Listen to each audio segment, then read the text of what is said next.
അപകീർത്തികരമായ video പ്രചരിപ്പിച്ചതിനെ തുടർന്ന് ജീവനൊടുക്കിയ ദീപകിന്റെ കോഴിക്കോട് ഗോവിന്ദപുരത്തെ വീട്ടിൽ ഇപ്പോഴും കണ്ണീരടങ്ങിയിട്ടില്ല. ഏക മകനെ നഷ്ടപ്പെട്ടതിന്റെ വേദന ദീപകിന്റെ അമ്മ കന്യകയും അച്ഛൻ ചോയിയും കേരളവിഷൻ ന്യൂസ് പ്രതിനിധി റിയാസ് KMR പങ്കുവച്ചു.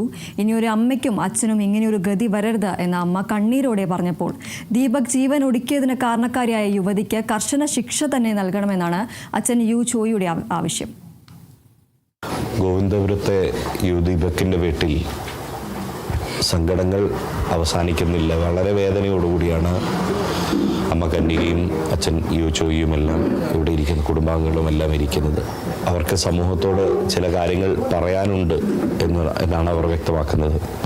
അമ്മ, എന്താണ് ഈ സമൂഹത്തോട് എന്താ അമ്മ പറയാനുള്ളത്? ഇനി ഒരു അമ്മക്ക് അച്ഛൻ ഇങ്ങനത്തെ ഒരു യോഗം വരരുത്, അത് മാത്രം. എൻ്റെ കുട്ടിക്കും എനിക്കും വന്ന മാതിരി ഒരാൾക്കും വരരുത്. ഭഗവാൻ ആർക്കും കൊടുക്കരുത്. ഇത് ഒരിക്കലും ഭഗവാൻ ഇങ്ങനത്തെ ഒരു വേദന ആർക്കും കൊടുത്ത അത്ര വേദന അനുഭവിക്കുന്നുണ്ട് ഞാൻ. എൻ്റെ മോൻ പോയതിന് അത്ര വേദന ഞാൻ അനുഭവിക്കുന്നുണ്ട്. ഞാൻ ആർക്കും വരുത്തേ, ലോകത്തിൽ ഒരാർക്കും വരുത്തരുതേ ഇങ്ങനത്തെ ഒരു യോഗം. അത് മാത്രമേ എനിക്ക് വരാൻ പറയുള്ളൂ.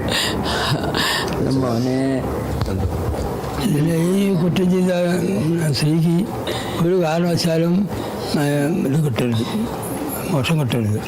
കാരണം അവളെ ജയിലിലിട്ട് തളച്ച് പുറത്തേക്ക് ജാമ്യത്തിന് നടത്തി ഇവളെ വിടാൻ സമ്മതിക്കരുത്. ആ ഇതിലുള്ള എല്ലാ വകുപ്പുകളും എടുക്കണം. ആ ലോകം എല്ലാം അവളെ പറ്റിയിട്ട് അറിയട്ടെ. ഇവിടിപ്പം ഇവിടെ ഇല്ല, ഗൾഫിലൊക്കെ പോകുന്നൊക്കെ ആൾക്കാർ വന്ന് പറയുന്നുണ്ട്. ഇവിടുന്ന് ആയാലും അവളെ പൊക്കിയിട്ട് അവൾ നല്ല ഇതിൽ ശിക്ഷ കൊടുക്കണം. അവളെ ഒരിക്കലും ഒരു ഇതിലും അവളെ വിടാൻ പാടില്ല. എന്താ വലിയ ശിക്ഷ എന്താ വെച്ചാൽ അത് അവൾ കൊലക്കുറ്റത്തിന് ഇതാക്കണം. ആ വകുപ്പ് എന്താ വെച്ചാൽ അവർക്ക് ചെയ്തു കൊടുക്കണം. അതെനിക്ക് പറയാനുള്ളൂ. ഇനി വേറെ കേസ് എല്ലാവർക്കും കൊടുത്ത് ഇതാക്കി ആൾ കൊടുക്കണോടത്തൊക്കെ കൊടുത്തു കഴിഞ്ഞു ഇതായിട്ട്. അങ്ങനെ ഇനി ഒരു കുട്ടി ഭാര്യ പറഞ്ഞാൽ ഒരു വ്യക്തിക്കും ഈ ഭാര്യയ്ക്കും എനിക്കും കിട്ടിയ മാതിരി ഇത് ഒരാൾക്കും കിട്ടരുത്. ഇങ്ങനെ എല്ലാവരും ഇങ്ങനെ നടന്നു കഴിഞ്ഞാൽ പിന്നെ ലോകം എന്തിനാ പറ്റുക? ഇതൊരു ഇതായി പോകും. 41 വർഷമായി എൻ്റെ മോൻ. 41ാമത്തെ കൊല്ലാണിത്. ഈ നിമിഷം വരെ ഇന്നറിയുള്ളൂ. എൻ്റെ മോനെ അറിയണൊരു ചീത്തപ്പേര് എൻ്റെ കുട്ടീൻ്റെ പേരിൽ വന്നിട്ടില്ല.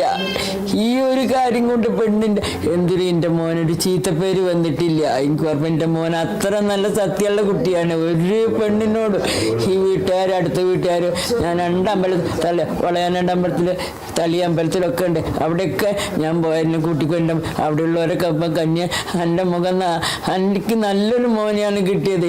എന്തൊരു ഭംഗി, നല്ലൊരു എല്ലാവരും എൻ്റെ മോനെ എടുത്തോണ്ടിന് മാത്രം ഒരാളിൻ്റെ മോനെ കൊണ്ട് ഒരു ചീത്തപ്പേര് പറഞ്ഞിട്ടില്ല.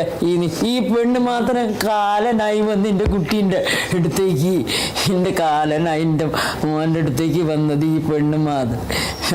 എങ്ങനെ ഞാനിത് എങ്ങനെ സഹിക്കണെന്ന് എനിക്ക് പറയാനില്ല. എങ്ങനെ സഹിക്കാൻ പറ്റൂല. ഈ കുടുംബത്തിന് പറയാനുള്ളത് ഇതാണ്. കാരണം നമ്മളെല്ലാവരും സമൂഹം ഇവരോടൊപ്പം നിൽക്കുക എന്ന് മാത്രമാണ് പറയാനുള്ളത്.